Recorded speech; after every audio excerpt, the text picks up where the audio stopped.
ये वायलेंस से हमारा स्टेट का छवि खराब होता है। और जो अटैक्स हुआ है, वेदर जर्नलिस्ट के ऊपर हुआ है, कहीं में लॉयर्स के ऊपर हुआ है, कहीं में वर्कर्स के ऊपर हुआ है, कोई भी पार्टी से ऐसा रकम का वायलेंस से हमारा स्टेट का छवि भी खराब होता है और इस वायलेंस से किसी को कुछ नहीं मिलता। मुझे नहीं लगता है कि पॉलिटिकल पार्टीज को ये सब चीज़ को इनकरेज करना चाहिए और मुझे लगता है कि पुलिस को कोई भी गुंडा हो, कोई भी पार्टी से हो, उनके खिलाफ सख्त कार्रवाई करनी चाहिए and they should be arrested.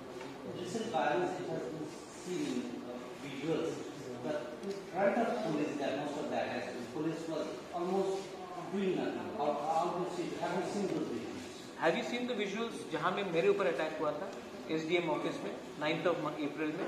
CCTV camera में ये है, लेकिन क्योंकि प्रद्युत मानिकी के ऊपर अटैक हुआ तो शायद दूसरा मीडिया को इतना शॉक नहीं होगा, लेकिन वो भी सबके सामने अटैक था, विजुअल था, CCTV कैमरा में था, SDPO के ऑफिस में हुआ। कोई भी एक आदमी भी अरेस्ट हुआ है उसमें? जब मैं ही सुरक्षित नहीं हूं तो कॉमन मैन का क्या होगा? इसके खिलाफ जब एक बार गुंडा लोग बच जाते हैं गुनाह करके तो उनके पास भी वो भी लैक्स हो जाते हैं। और पुलिस को जब कहा जाता है कि डोंट अरेस्ट, तब इसमें क्राइम ही बढ़ता है। और इसके लिए मैं चाहता हूं कि एनी क्रिमिनल्स, कोई भी पार्टी से कहीं भी उनका वोट हो, they should be arrested. Violence करके किसी को कुछ नहीं मिलता है। आपने देखा है कि जब मेरे ऊपर अटैक हुआ, किसी ने एक आदमी भी आज तक अरेस्ट नहीं हुआ। तो इसका मतलब क्या है कि ये अगर प्रद्युत मानिकी को भी अटैक करके कोई अरेस्ट नहीं होगा तो आम जनता को अटैक करके किसी का ऑफिस जलाने से भी किसी को कुछ प्रॉब्लम नहीं है, क्योंकि कोई अरेस्ट नहीं होता। स्टेट और कल अगर कोई और गवर्नमेंट आ जाए पावर में तो वो भी यही चीज करेगा।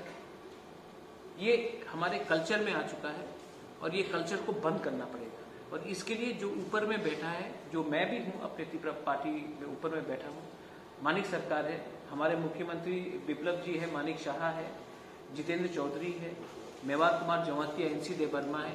हम सबको एक संग एक डिसीजन लेना चाहिए कि ये करके किसी को कुछ मिलता है, ये करके किसी को कुछ फायदा मिलता है? किसी को फायदा नहीं मिलता। इनफैक्ट हमारा स्टेट का नुकसान होता है। लॉ एंड ऑर्डर टूटने से पुलिस का मोराल टूटता है और इससे हम क्रिमिनल्स को ही पनाह देते हैं।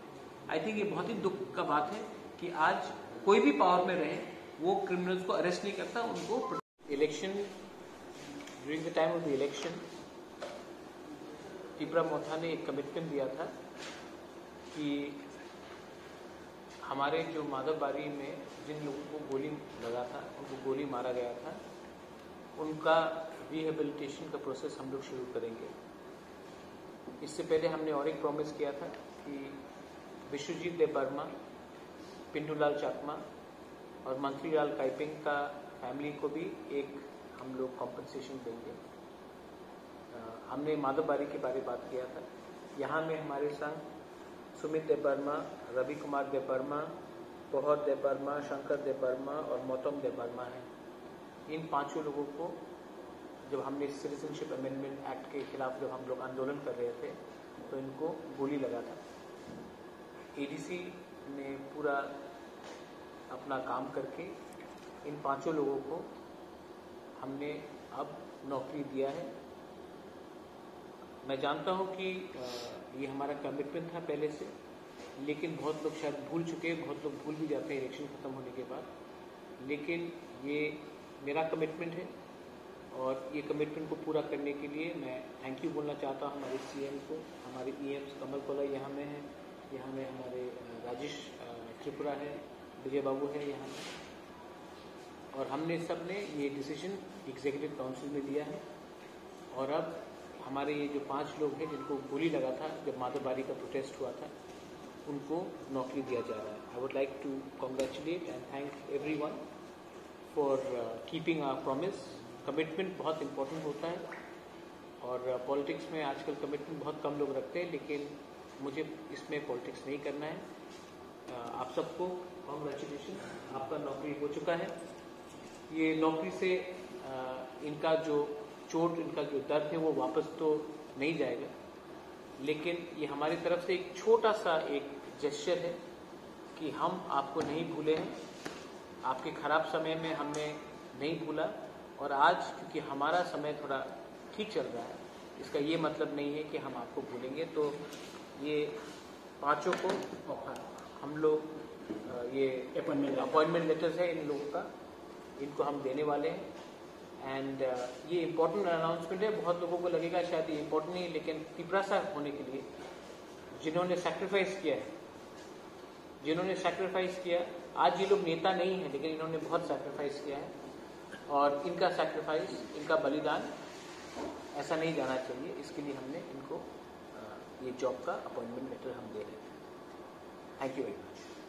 इलेक्शन करता है, B it the BJP, B it the CPM और एनी अदर पार्टी जो 88 से 93 में था, वो भी ऐसे ही कर रहा है। राज्य में मतलब कानून की शासन है नहीं, गणतांत्रिक जो अधिकार है वो भी नहीं है, लॉ एंड ऑर्डर बहुत ही खराब है।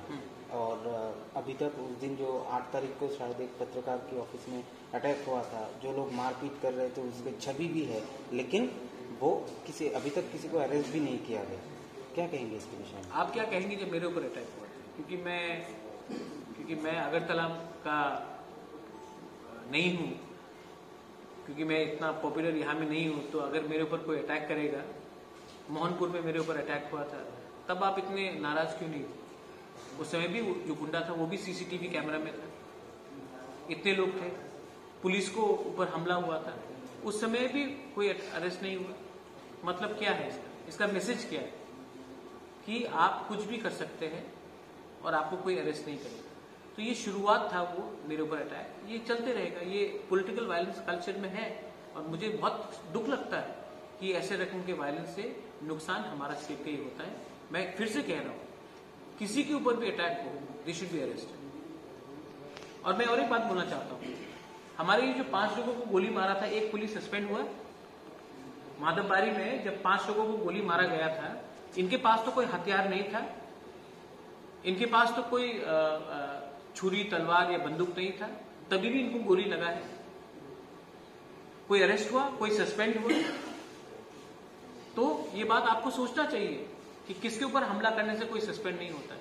और मीडिया को भी एक बार अंदर से देखना चाहिए कि जब इनके ऊपर अटैक हुआ तो मीडिया इतना नाराज क्यों नहीं था। आज जब अगरतला में हो रहा था, क्योंकि एक बार आपने छूट दे दिया किसी को, प्रशासन को, वो प्रशासन वापस आपको मारेगा 2 बार, 3 बार, 4 बार, 5 बार। आपको भी सोचना चाहिए।